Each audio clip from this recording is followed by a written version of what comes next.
Hello friends, नमस्कार। आप सभी को नमस्कार, सभी का वेलकम इस क्लास में। You all are welcome to this class. Live class में जितने स्टूडेंट्स ऑलरेडी ज्वाइन कर चुके हैं वो कंफर्म करेंगे आपका ऑडियो वीडियो एक्सेसिबल है।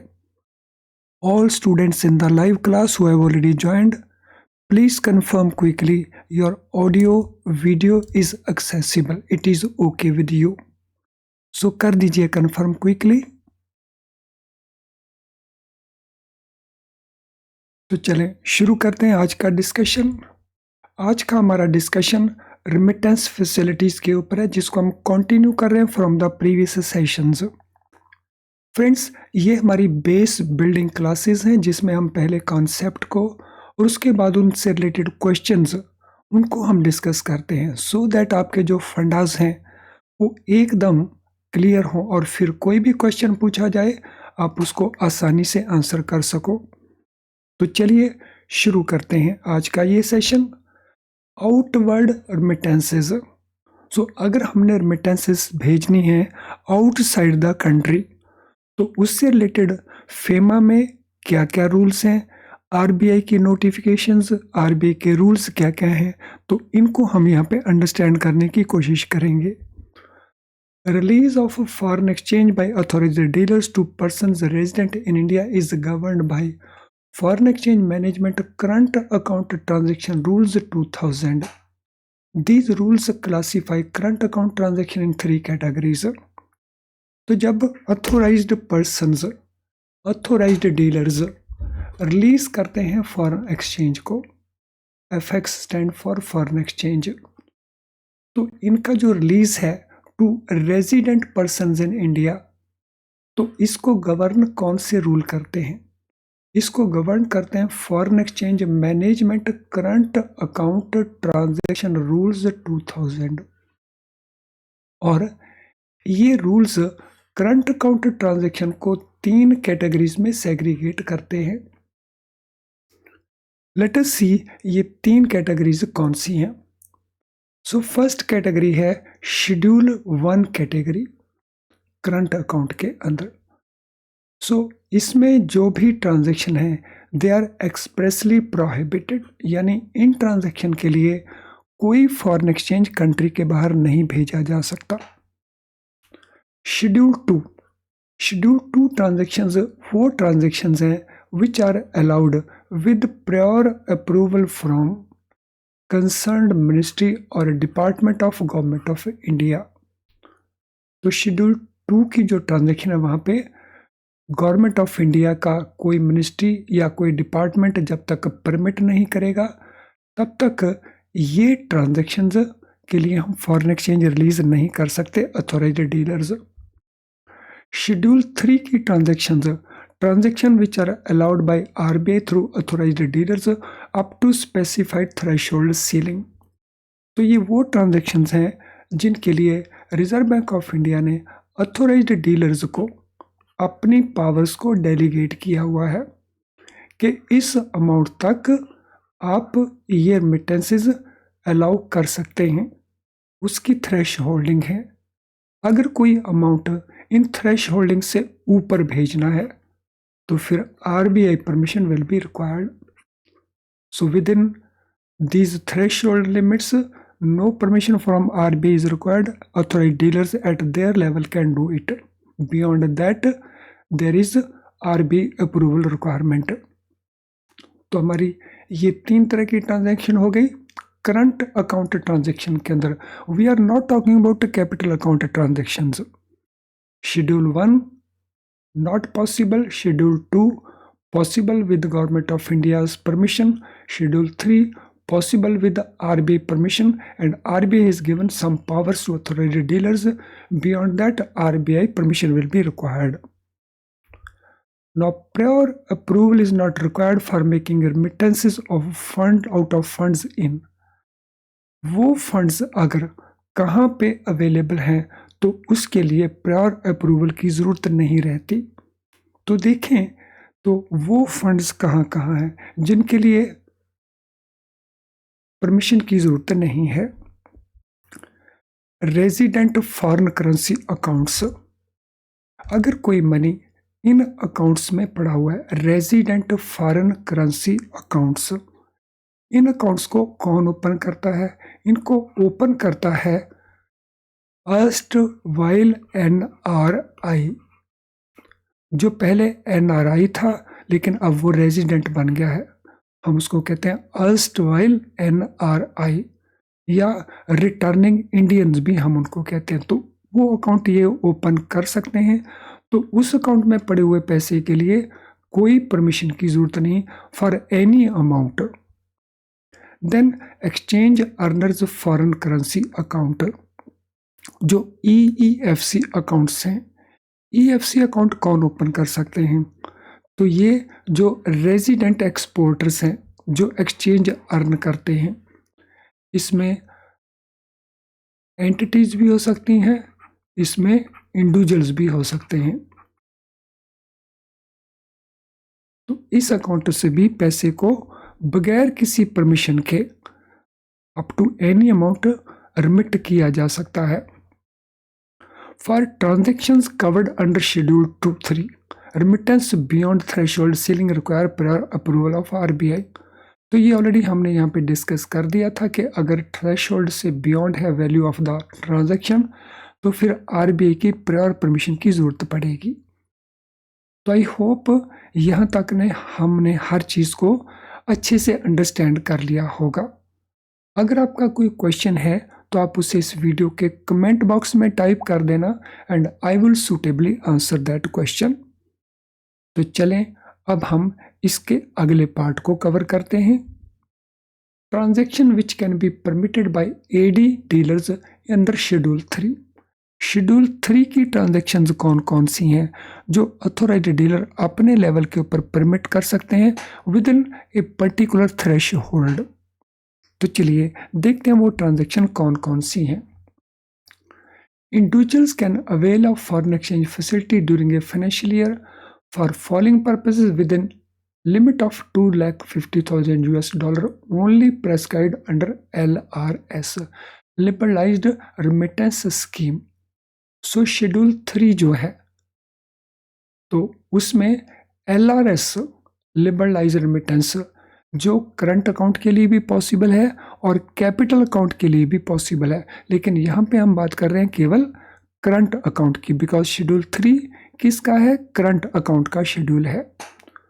सो कोई भी individuals with in the country तो वो अवेल कर सकते हैं foreign exchange remittance during a financial year for following purpose with in limit of $250,000, यानी जो LRS का ओवरऑल अमाउंट है वो $250,000 है। विद इन दैट अमाउंट अलग अलग पर्पज हैं जो किसी भी फाइनेंशियल ईयर में, यानी ये जो हम $250,000 बात कर रहे हैं, सो दिस इज पर फाइनेंशियल ईयर। सो हर एक साल के लिए ये अमाउंट अलग अलग से रिमिट किया जा सकता है।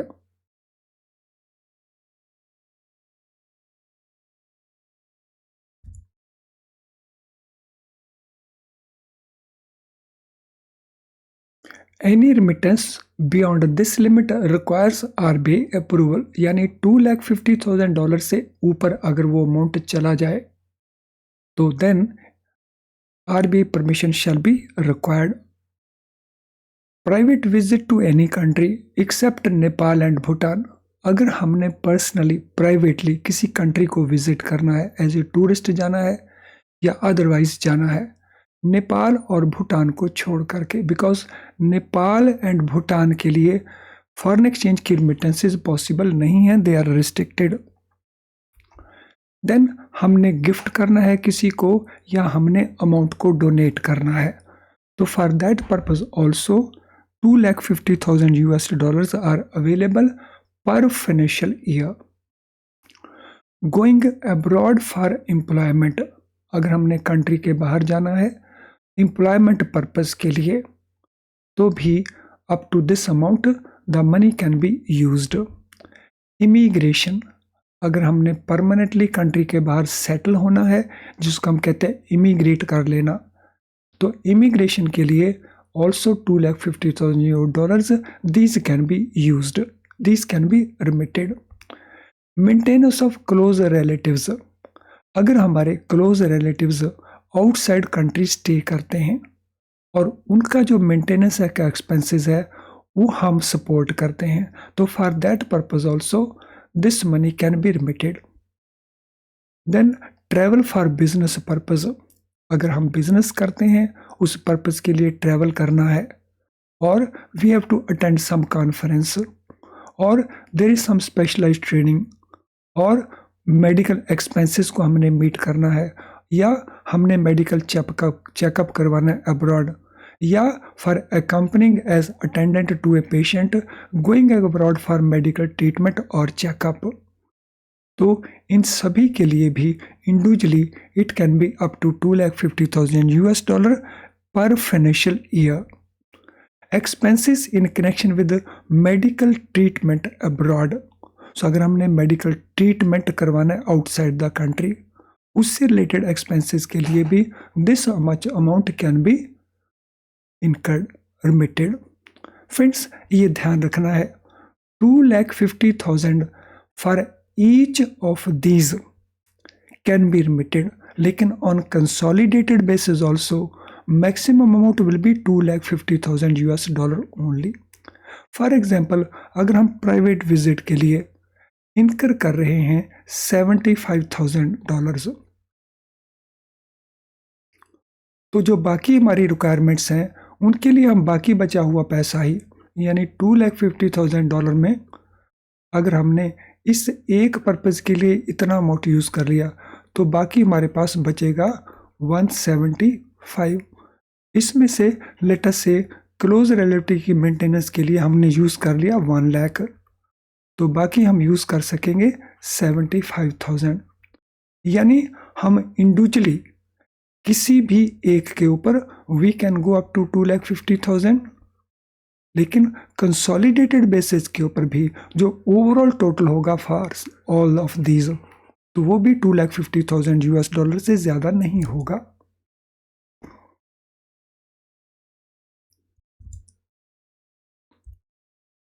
स्टडीज अब्रॉड, तो स्टडीज अब्रॉड को भी इसमें इंक्लूड किया जाएगा. तो ये ब्रॉडली 8 डिफरेंट पर्पसेस हो गए और ये सारे के सारे they are part of current account transactions and they fall in schedule 3. Now, for the undermentioned purpose, an individual may avail of exchange facility for an amount in excess of LRS limit. तो इन 8 purposes में से 3 purposes ऐसे हैं जिसमें even LRS limit के beyond भी जाया जा सकता है. LRS का लिमिट 250 का है. तो वो कौन कौन से 3 एरियाज हैं where amount can be more than 250,000 per financial year also. So one is emigration. So emigration में amount can be more than $250,000 if country of immigration requires so. तो वहाँ का वीज़ा फ़ी है, वहाँ पे और कोई एक्सपेंसेस हैं ऐसे. तो अगर उनकी रिक्वायरमेंट $250,000 से ज़्यादा है तो that amount can be remitted, जिसके लिए डॉक्यूमेंट्री एविडेंस की ज़रूरत पड़ेगी. Expenses relating to medical treatment abroad. अगर हमने मेडिकल ट्रीटमेंट करवाना है आउटसाइड द कंट्री, तो वहाँ पे अगर रिक्वायरमेंट वहाँ की मेडिकल इंस्टीट्यूट की है जो उस ट्रीटमेंट को ऑफर कर रहा है, तो in that case that much amount can be remitted. Third है studies abroad. So if required by the university और द इंस्टीट्यूट देयर, जहाँ पे स्टूडेंट स्टडी कर रहा है, अगर इंस्टीट्यूट या यूनिवर्सिटी उसकी फ़ी है, उसके बाकी चार्जेस हैं, if amount is more than $250,000 तो that can also be done. यानी उन 7 में से ये 3 ऐसे पर्पस हैं where amount can be more than $250,000 per financial year, and that can be done without RBI permission. Now, a person who is a resident but not permanently resident in India. तो अभी तक हम बात कर रहे थे residents के लिए. Now we shall talk about those persons जो रेजिडेंट हैं लेकिन they are not permanently resident.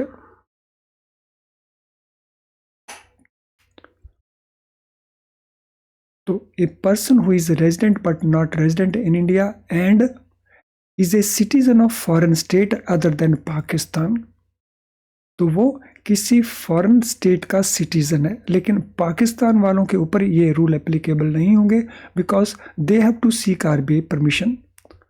और is the citizen of India who is on deputation to office और branch of a foreign company और सब्सिडरी और joint venture in India of such foreign company, वो Indian citizen है लेकिन उसको depute किया है टू द ऑफिस और branch of a foreign company और सब्सिडरी और joint venture in India.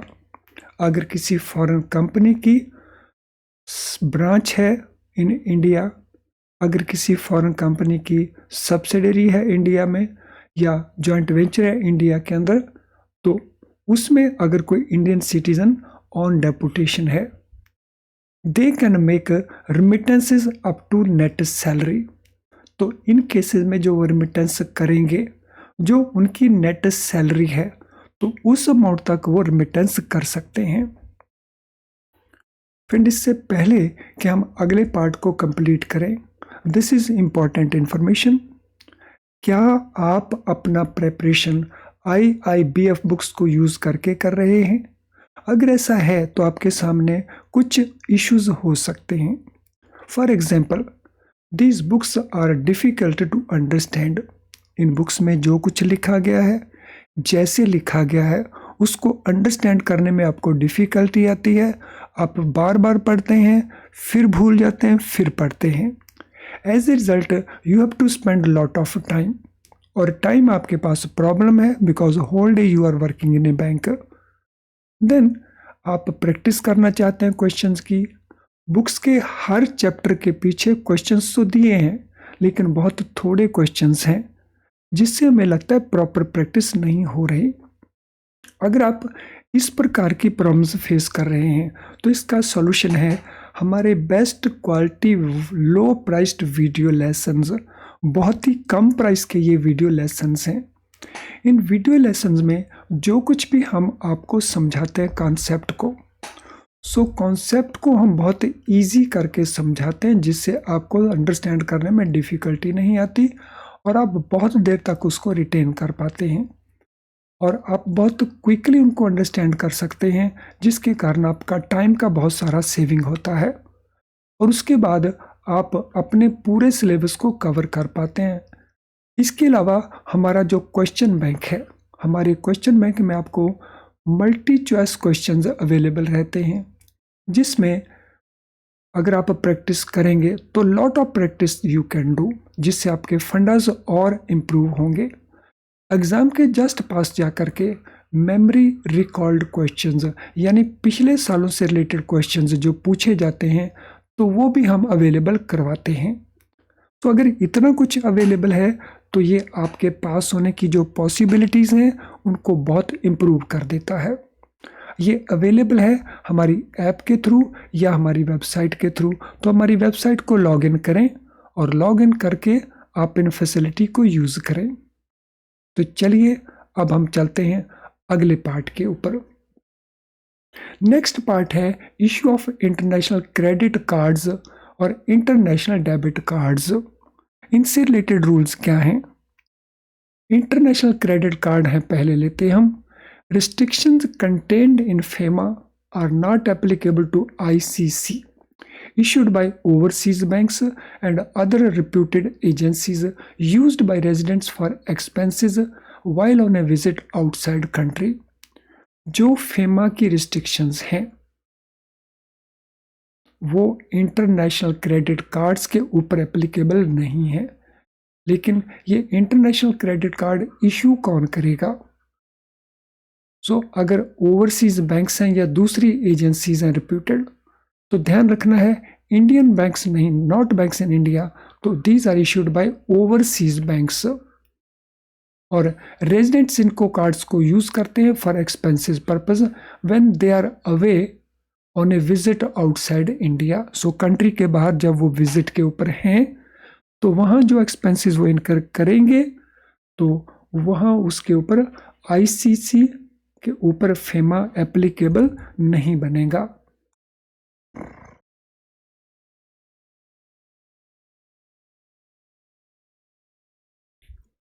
ICC cannot be used in any manner for prohibited items.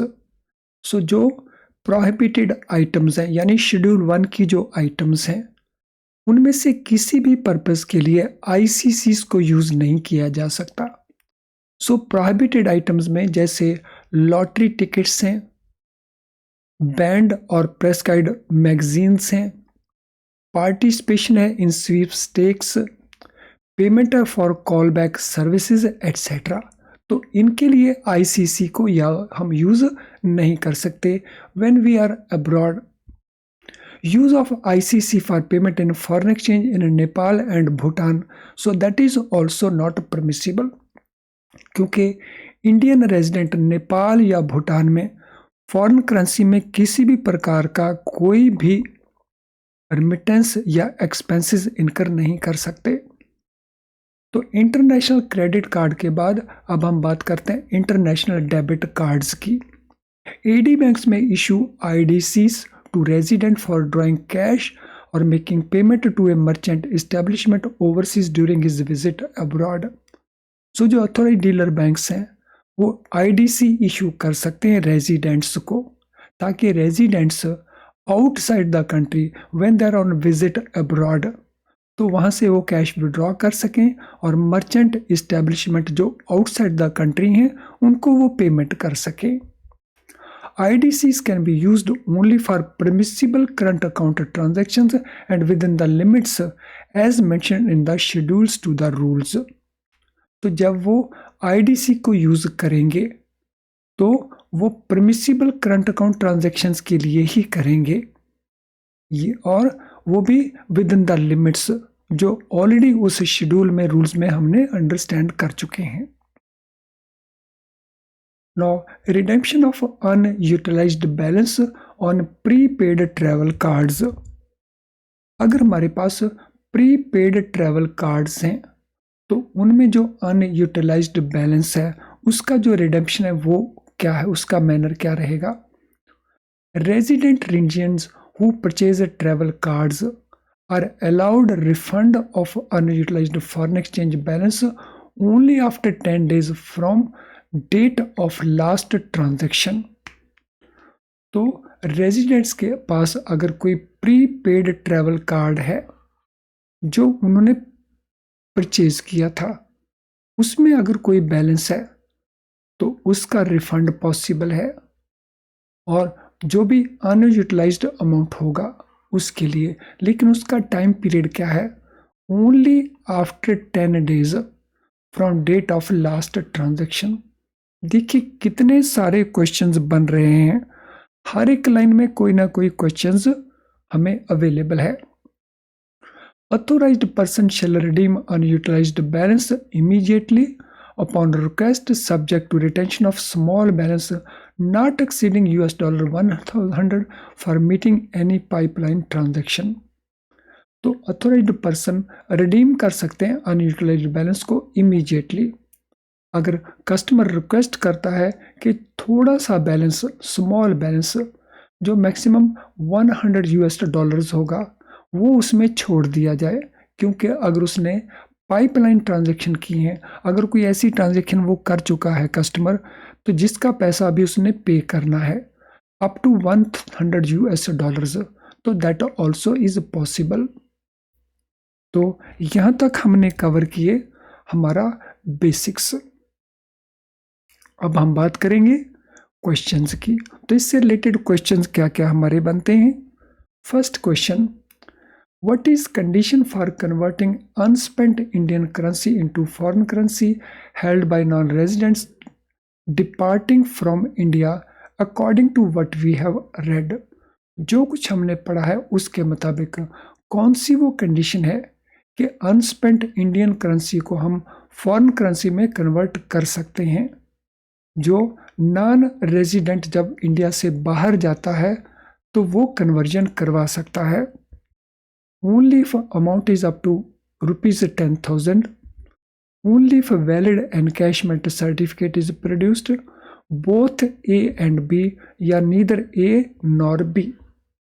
तो कौन सी कंडीशन सेटिस्फाई होनी चाहिए। अगर कोई विदेशी नागरिक कन्वर्ट करवाना चाहता है unspent Indian currency into foreign currency जब वो इंडिया से बाहर जा रहा हो। तो देखिए कौन सा ऑप्शन आंसर हमारा बनता है क्वेश्चन नंबर 1 के लिए।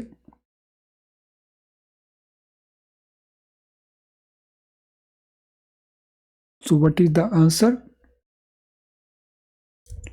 सो क्वेश्चन 1 के लिए आंसर बनता है दोनों ही कंडीशन पूरी होनी चाहिए। अगर अमाउंट 10,000 रुपीज तक है और अगर उसके पास वैलिड एनकैशमेंट सर्टिफिकेट है।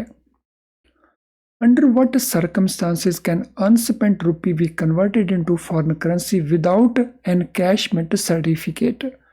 तो यहाँ पे हमने नोट किया एनकैशमेंट सर्टिफिकेट की रिक्वायरमेंट है, लेकिन कुछ सर्कमस्टांसेस ऐसे हैं जहाँ पे अनस्पेंट अमाउंट को विदाउट एनकैशमेंट सर्टिफिकेट भी कन्वर्ट करवाया जा सकता है इनटू फॉरेन करेंसी।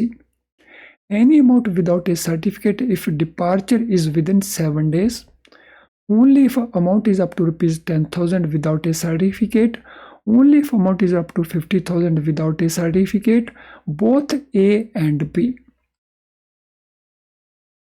तो कौन सी वो कंडीशन है, कौन से वो सर्कमस्टांसेस हैं when conversion is possible INR का फॉरेन करेंसी में to the departing non resident. So क्या आंसर बनता है क्वेश्चन नंबर 2 का? ट्राई करें। सो क्वेश्चन नंबर 2 के लिए आंसर बनता है डी, दोनों A एंड B कंडीशन पूरी होनी चाहिए।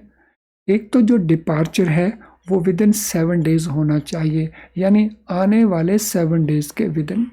सेकेंडली उसकी वैल्यू 10,000 रुपीज़ तक हो, तो उस केस में एनकैशमेंट सर्टिफिकेट की ज़रूरत नहीं रहती, लेकिन उसके बियॉन्ड एनकैशमेंट सर्टिफिकेट चाहिए। How much rupees can foreign tourist not NRIs be permitted to convert without encashment certificate? Encashment certificate के बगैर जो फॉरेन टूरिस्ट हैं वो कितना अमाउंट कन्वर्ट करवा सकते हैं when they go back? Up to 10,000 rupees, 50,000, 5,000 या 20,000। Foreign tourist not NRIs।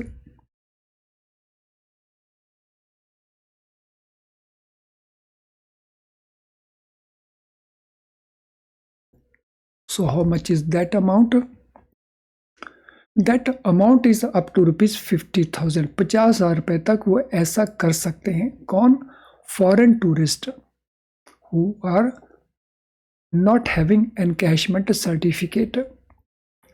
What is condition for converting unspent INR into foreign currency when departing from India? Only if departure is within 7 days, only if valid encashment certificate produced, both A and B, neither A and B। तो ये question already हम discuss कर चुके हैं। So answer हमारा है only if departure is with in 7 days, अगर departure 7 days के विद इन है। What is maximum period within which AD banks can purchase TTs, MTs, drafts, bills drawn in foreign currency against rupees? तो यहाँ पे बताना है ज़्यादा से ज़्यादा कितना पीरियड है जिस पीरियड के अंदर जो अथॉराइज्ड डीलर्स हैं वो परचेज कर सकते हैं फॉरेन करेंसी की टेलीग्राफिक ट्रांसफ़र का पैसा, मेल ट्रांसफ़र का पैसा, ड्राफ्ट्स का पैसा, बिल्स का पैसा, अगर वो फॉरेन करेंसी में ड्रॉन है तो हमने बताना है वो टाइम लिमिट कितना है। What is maximum time limit? तो ये टाइम लिमिट है 90 days का। तो ये टाइम लिमिट है 120 days का, 150 days का या 180 days का। तो रिकॉल करें जो हमने सीखा था। अकॉर्डिंग टू दैट इनमें कौन सा हमारा आंसर बनता है? सो इट इज 180 days, 180 दिनों तक ये पॉसिबल है। Which of the following is not an approved method for inward remittances? So inward remittances के कुछ अप्रूव्ड मेथड्स होते हैं। हमने बताना है जो मेथड्स गिवन हैं उनमें कौन सा अप्रूव्ड मेथड की कैटेगरी में फॉल नहीं करता है। Bank wire transfers, foreign currency cheques, travellers cheques, remittance cards. तो इनमें वो कौन सा मोड है, कौन सा वो अप्रूव्ड मेथड नहीं है, वो हमने आइडेंटिफाई करना है क्वेश्चन नंबर 2 के लिए। So which of these is not an approved manner, approved method? So that answer is option number 2. So travelers checks. So that is not approved method. Otherwise, others are the approved methods. Friends, आज की class से related अगर आपका कोई भी question है तो इस वीडियो के कमेंट बॉक्स के अंदर आप अपने क्वेश्चन को टाइप कर सकते हैं, वहीं पे हम उसको सूटेबली आंसर करेंगे। इसके अलावा अगर आपकी कोई और रिक्वायरमेंट है तो ये हमारा ईमेल आईडी है, तो यहाँ पे आप हमें मैसेज कर सकते हैं, हम आपका आंसर करके सूटेबली आपको हेल्प करेंगे। आज का सेशन अगर आपको यूज़फुल नहीं लगा तो आप इस वीडियो को डिसलाइक ज़रूर करें, लेकिन अगर आपको ये सेशन यूज़फुल लगा है जिसमें हमने बहुत important information examination point of view से अंडरस्टैंड की है, तो इससे लाइक करने में हेजिटेट ना करें। आपका लाइक करना मीन्स यूट्यूब इस वीडियो को और बहुत सारे स्टूडेंट्स को अपने लेवल के ऊपर दिखाने की कोशिश करता है, तो उसको लाइक करके हम और बहुत सारे स्टूडेंट्स की हेल्प कर सकते हैं। इस वीडियो को लिंक को आप शेयर कर सकते हैं।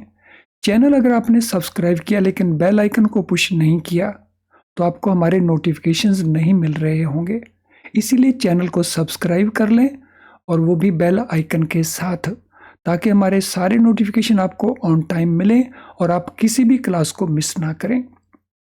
तो चलिए अब इस सेशन को हम वाइंड अप करेंगे। Thank you friends and all the very best.